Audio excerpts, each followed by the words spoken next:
शनितपुर जिल्लानि सिङाव थानाय बेलस्रि हालामनि सेनं बालाबारि गामिनि ब्रह्म उज्जालाव सानथामनि मेहेरगोनां हाबाफारिजों खुंजानाय खुंगा नैथि थाम बोसोरारि दुलाराय ब्रह्म धोरोम लाइमोन आफाद खुंगा 23थि बोखावजायि शनितपुर जिल्ला ब्रह्म धोरोम आफाद आरो खुंगा 24थि धेकियाजुलि आन्चलिक ब्रह्म धोरोम आफादनि बोसोरारि जथुम्माया मैया थुंगेबाय।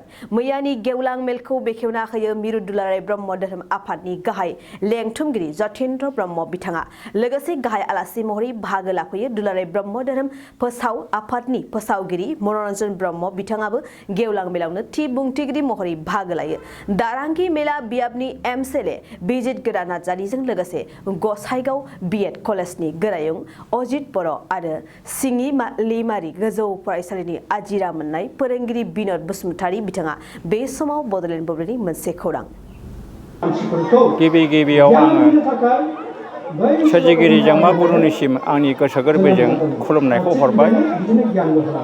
जोंनि नैबे बोखावजायि शनितपुर जिल्ला ब्रह्म धोरोम आफादा देग्लाय बे 2023 मायथाइ जानुवारि दाननि 20, 21 आरो 22 अक्ट' बे सानथामनि हाबाफारि लानानै बोसोरारि जथुम्मा खुंदोंमोन। बे जथुम्मायाव शनितपुर जिल्ला ब्रह्म धोरोम आफादनि सिङाव थानाय मोनब्रै आन्चलिकफोरनि भक्तफ्रा बाहागो लाफैदों। गेवलां मेलाव गोबां बाहागो लाफैदों आरो बेजों लोगोसेनो आंखौबो शनितपुर जिल्ला ब्रह्म धोरोम आफादा गोबाव समनिफ्रायनो गाहाय आलासि महरै मोननो थाखाय आंखौ खावलायदोंमोन। बे खावलायनाय लेखा आङो दाख्लै 20 अक्ट'खालिनो शुक्रबार खालि फैनानै बे आफामोननि बे बोसोरारि जथुम्मायाव आङो बाहागो लाफैबाय थादों। फैयै फैयै दिनै सानथामाव आगान सुरफैबाय। दिनै बेलासिनि गेवलां मेल, बे गेवलां मेलावबो आङो आंनि होखानाय बिबान गाहाय आलासिनि बिबुंथिखौ आङो सोरजिगिरि जोंमा गुरुनि दहाय लानानै जा एसे हायो भक्त आइ आफामोननि सिगाङाव थथ्यफोरखौ बिजिरनानै फोरमायनानै होबाय। आरो दा आंनि उनाव आरो गोबां आलासिफोर दंबावो, बिथांमोनाबो बिबुंथि लाखिगासिनो दङ। जोंनि दिनैनि बे बोसोरारि जथुम्माया दिनै जोबगोन मोनाबिलिनि 5 रिंगायाव आरो दिनै फुंबिलि 6 रिंगानिफ्राय जोङो खोन्दो गैयै जगाहुथिबो होदोंमोन आरो बे जगाहुथियाबो दा बर्थमान होगासिनो दङ, प्रसाद होगासिनो दङ।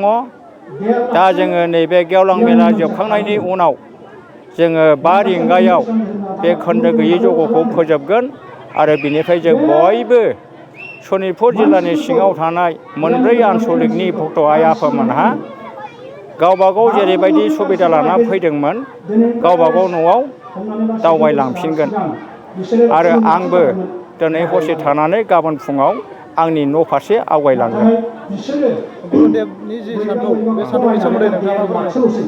गुरुदेबनि सान्थौनि सोमोन्दै आं बेखौनो बुंगोन जे गुरुदेब कालिचरण ब्रह्म आफाया बियो परबतजरा काजलगावआव जोनोम मोनदोंमोन आरो बे गुरु आफाया 1905 मायथाइयाव कलकातायाव थांनानै परमहंस शिबनारायण स्वामी आफाजों ब्रह्म धर्मनि दीक्षा लाना फैदोंमोन आरो बे आफाया 1906 मायथाइयाव बर'फोरखौ ब्रह्म धोरोमखौ आजावहोदोंमोन आरो 1908 मायथाइनिफ्राय बे ब्रह्म धोरोमखौ आसामाव फोसावदोंमोन।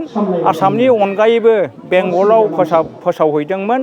बे ब्रह्म धर्मआ दिनै फैयै फैयै दुलाराय ब्रह्म धर्म आफादखौ गायसननाया 1975 मायथाइनि 1 सेप्तेम्बरावमोन। बे ब्रह्म धोरोमाबो दिनै फैयै फैयै 48 बोसोराव आगान सुरफैबाय।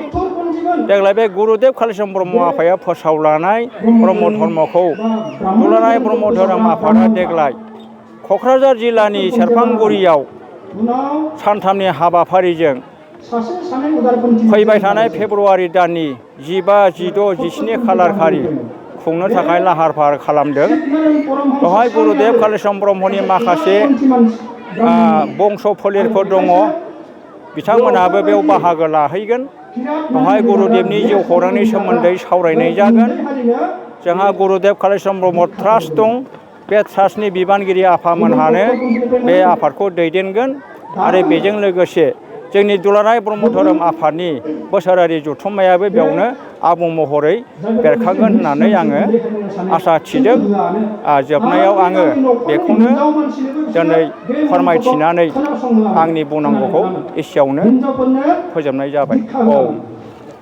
दाथ' जोंनि हाबाफारिया सानथामनि हाबाफारिमोन दा दिनै जोबथा सान दा बे हाबाफारियाव जोंहा गोबां मिरु आफादनिबो बाहागो लाफैदों आरो जिल्ला आफादनि बाहागो लाफैदों आरो जोंनि मोनथाम आन्सलिकनिबो फैनानै गाजा गोमजायै बाहागो लाफैदों खोब मोजां मोनदों जोङो दा जोंनि बे बानजायनायाव हयथ' सोरबाया जाहोनायाव सोरबा लोंहोनायाव हयथ' गोबां दुखु खस्थ' मोनदोंबो जानो हागौ जों बिनि थाखाय जोङो बयनिबो खाथियाव निमाहा बियो दा जोंनि नोजोराव जेरैबायदि नुदों जोङो माने खोब मोजां जादों गाजा गोमजायै ओंखारफैदों नुजाथिफैदों बे मोनसे जोंनि दुलाराय ब्रह्म धोरोम लाइमोन आफादजों लोगोसे जों जि जिल्ला आफादनि आन्सलिक आफादनि खुंफुंनाय बेहाय जोंनि धोरोम आफादनि बयबो सुबुंफ्रा सांग्रांथि महरै ओंखारफैनायखौ जों खोब मोजां मोनदों आरो बे जोंनि खुंफुंनायाव जेसेबां जोङो बानजायनांगौमोन बेखिनिखौ जोङो बानजायनो मोननानै जों खोब गोजोननाय मोनदों।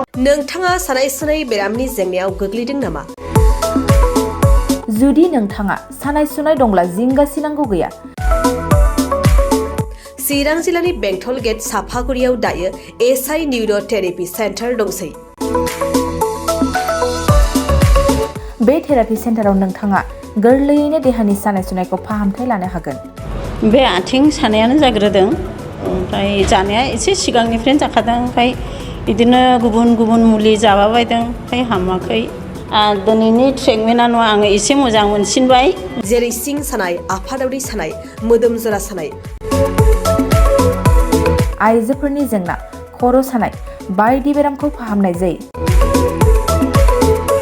लोगोसेयैनो बे सेन्टाराव थानानै फाहामथाय लानो हानायनिबो सुबिदा खालामदों। नोंथांमोनहा एसआइ निउर' थेरापि सेन्टाराव फाहामथाय लानो गोसो दंब्ला नैबे मबाइल नम्बर 7620160459 नङाब्ला 9476977956 आव थोंजों सुलाद लानो हागोन।